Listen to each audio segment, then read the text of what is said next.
नमस्कार दोस्तों, मैं एसी साहू आप सभी का अपने YouTube channel AC chemistry classes में स्वागत करता हूं।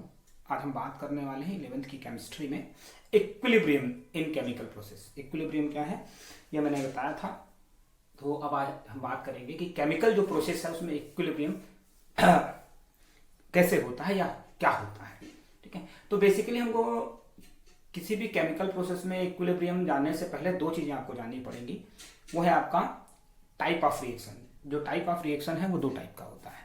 ठीक है, कौन कौन सा है? Reversible and irreversible. ठीक है, रिवर्सिबल रिएक्शन क्या है?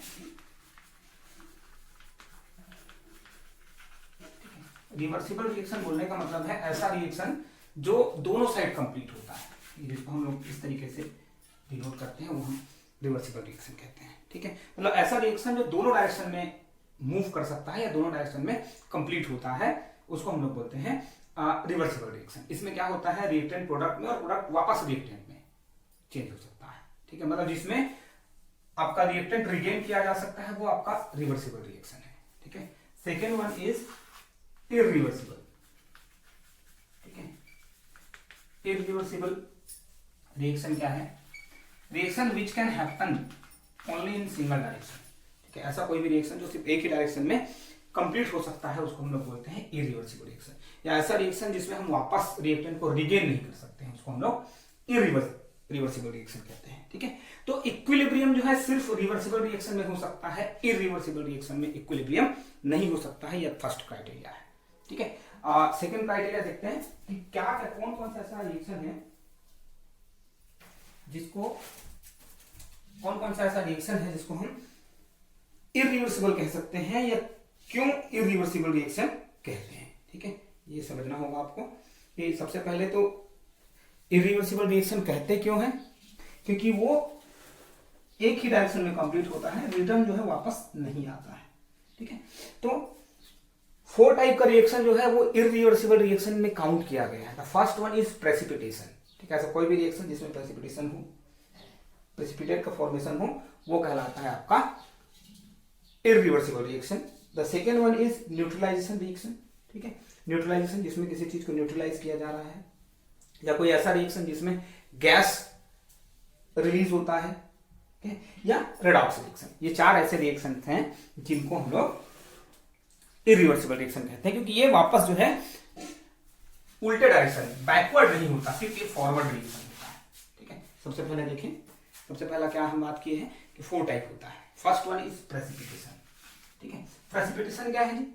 एक ऐसा प्रोसीजर जिसमें दो लिक्विड को मिलाते हैं तो एक जो है किसी सॉलिड का फॉर्मेशन करता है। ठीक है, फॉर एग्जांपल देखिए सोडियम नाइट्रेट, ठीक है, लिक्विड प्लस सोडियम क्लोराइड। ठीक है, सॉल्यूशन, दोनों सॉल्यूशन को लीजिए और मिक्स कर दीजिए। ठीक है, तो दोनों लिक्विड है, बनेगा क्या आपका AgCl, ये बनता है आपका solid white PPT।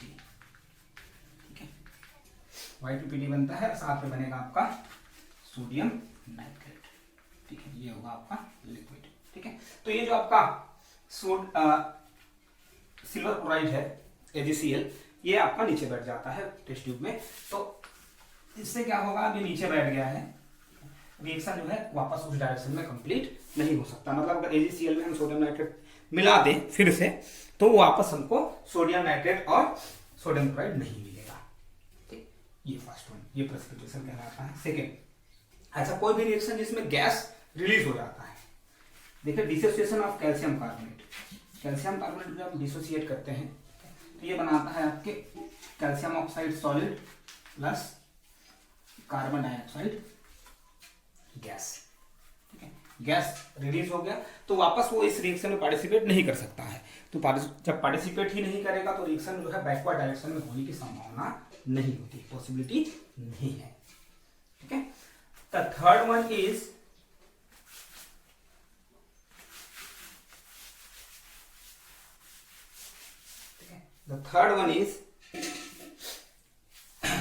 Redox reaction. ठीक है, रेडॉक्स समझते हैं आप लोग क्या है? एक ऐसा रिएक्शन जिसमें रिडक्शन और ऑक्सीडेशन एक साथ होता है, उसको हम लोग रेडॉक्स रिएक्शन कहते हैं। ठीक है, इस रेडॉक्स रिएक्शन में क्या होगा, रेडॉक्स रिएक्शन हमेशा यूनिडायरेक्शनल होता है, मतलब एक ही डायरेक्शन में होता है। एक बार प्रोडक्ट बन गया तो उस प्रोडक्ट से हम वापस रिएक्टेंट का फॉर्मेशन नहीं कर सकते हैं, ठीक है। देखिए जैसे आयरन को हमने रिएक्ट करा दिया कॉपर सल्फेट से, ठीक है, ये आपका सॉलिड है, ये आपका लिक्विड है, तो बनेगा क्या, FeSO4 प्लस कॉपर, ठीक। अब वापस FeSO4 को कॉपर के साथ रिएक्ट करा के हम आयरन और कॉपर सल्फेट गेन नहीं कर सकते हैं, ठीक, क्योंकि ये रिएक्शन वापस उल्टे डायरेक्शन में बैकवर्ड नहीं होता है, इसलिए इसको हम लोग बोलते हैं irreversible reaction. The last one is neutralization. Neutralization क्या है, एक ऐसा पर्टिकुलर प्रोसेस जिसमें एसिड और बेस आपस में जब रिएक्ट किए जाते हैं, ठीक है, कंबाइन टुगेदर, दोनों को एक साथ हम कंबाइन करते हैं तो सॉल्वेंट और सॉल्ट का फॉर्मेशन होता है। एकदम टिपिकल एग्जांपल देखते हैं, है ना। न्यूट्रलाइजेशन का क्या है, कोई एसिड मतलब HCl ले लीजिए, ठीक है, कोई बेस मतलब सोडियम हाइड्रोक्साइड ले लीजिए, दोनों का हमने एक बार सॉल्यूशन लिया है, ठीक है, दोनों को कंबाइन करते हैं तो एक सॉल्ट बनता है, ठीक है, और एक बनता है सॉल्वेंट, ठीक है। तो देखिए क्या बनेगा, ठीक। तो इस रिएक्शन को हम लोग बोलते हैं न्यूट्रलाइजेशन रिएक्शन। अब उल्टा ये नहीं है कि आप NaCl में H2O मिला देंगे तो फिर वो आपको HCl और सोडियम हाइड्रोक्साइड देगा, ऐसा नहीं होता है। ऐसा होता तो फिर अब हम जब वाटर में सोडियम मिक्स कर देते हैं, सोडियम क्लोराइड मिक्स कर देते हैं, इसको सिंपल सॉल्ट कहते हैं, मिक्स कर देते हैं तो हमको एक सॉल्यूशन मिलना चाहिए जो एसिड और बेस का कॉम्बिनेशन रखता हो, ठीक है, लेकिन ऐसा नहीं होता। जब हम पानी में नमक मिलाते हैं तो वो सोडियम क्लोराइड का सॉल्यूशन बनाता है, ठीक है। उसका कारण यही है क्योंकि ये इरिवर्सिबल रिएक्शन है, मतलब ऐसा रिएक्शन जो वापस बैकवर्ड डायरेक्शन में नहीं होता है, इसको हम लोग बोलते हैं irreversible reaction. The second one is, ठीक है, अब देखें